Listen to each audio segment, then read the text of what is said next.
So how did I get the certification?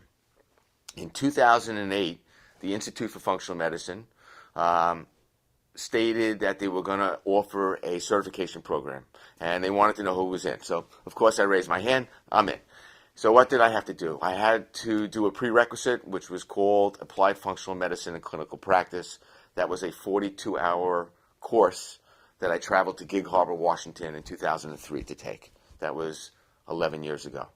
Then you have to do 6 on-site advanced practice modules, 1 in gastroenterology, 1 in hormones, 1 in detoxification, 1 in cardiovascular metabolic, so that's around cardiovascular disease, obesity, metabolic syndrome, and the last one was around energy.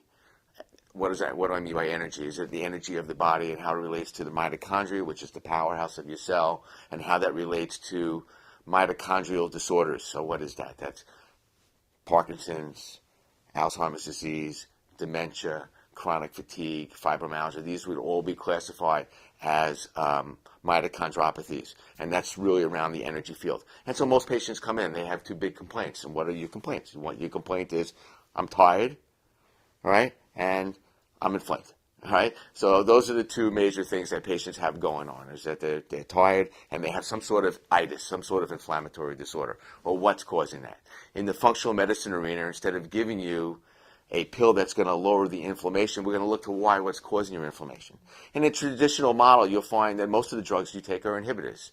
You have select serotonin reuptake inhibitors to block serotonin. You have ACE inhibitors, angiotensin converting enzyme inhibitors to block angiotensin around hypertension. You have proton pump inhibitors like Pepcid and Nexium and Zantac to block stomach acid. And then you have a very big class of drugs known as HMG, coenzyme reductase inhibitors, which are your statin drugs, Crestor, Lipitor, to lower cholesterol. So you got my drift that all those drugs block an enzyme. It's a rate-limiting step that's very downstream. In the functional medicine model, we're trying to go much further upstream, see exactly what's causing your problem, which is often diet, and how that diet, again, interacts with your individualized genetics. And we now know that the microbiota, or the bacteria in your digestive tract, play a major role in this.